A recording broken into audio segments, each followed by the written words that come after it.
Many years ago when I was Minister of Education, it was way back before you were born maybe, 1989, I introduced a change to the Education Act that allowed international students to come to Auckland and to be educated in our universities, our polytechs and our schools. And I'm very proud of that because that is now a $3 billion industry for Auckland, and that's good for all of us as Aucklanders, but it's also good for the people that can come here if we provide them with a good education and good care.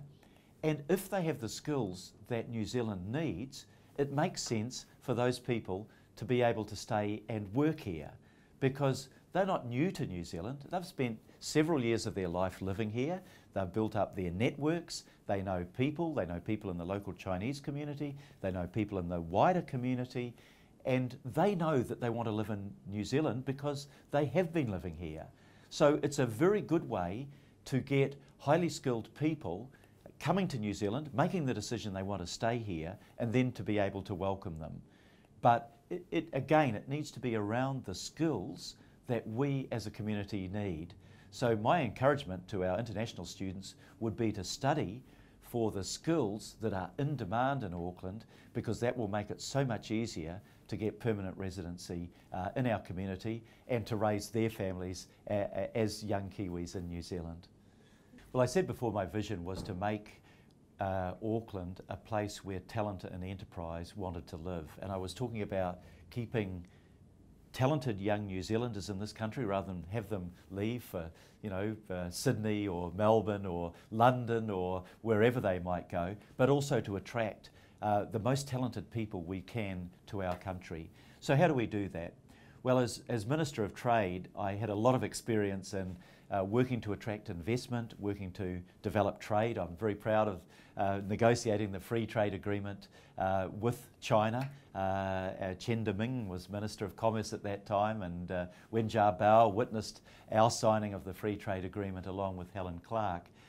So what do we need to do in New Zealand? We need to make this a place where business can operate easily, and some of that we do very well, some of it not quite so well. We need to attract investment into the right areas that will benefit all of our community here, but we also need to do the things we've already been talking about. People will want to come to live in Auckland if it has opportunity and choice and work and things that you do in your leisure time, if it has a beautiful environment.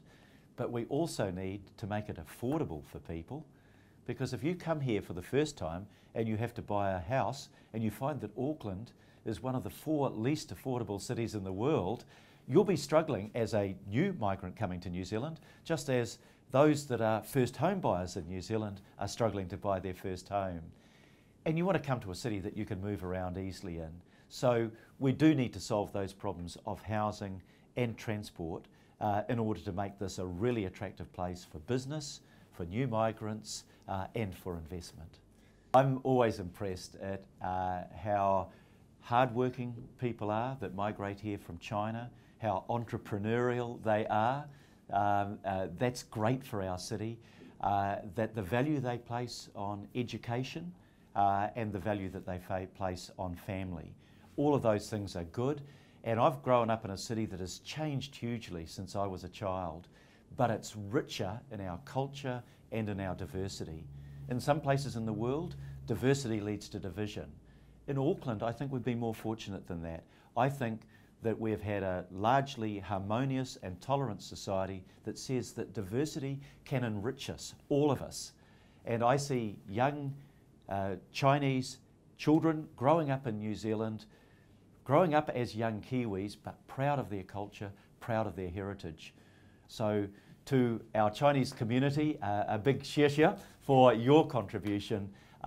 That's been great for us. And we will grow up in a multicultural country where we respect and we value each other. We welcome all members of the Chinese community as our brothers and sisters, and we all work together for a great New Zealand, the best place in the world to live.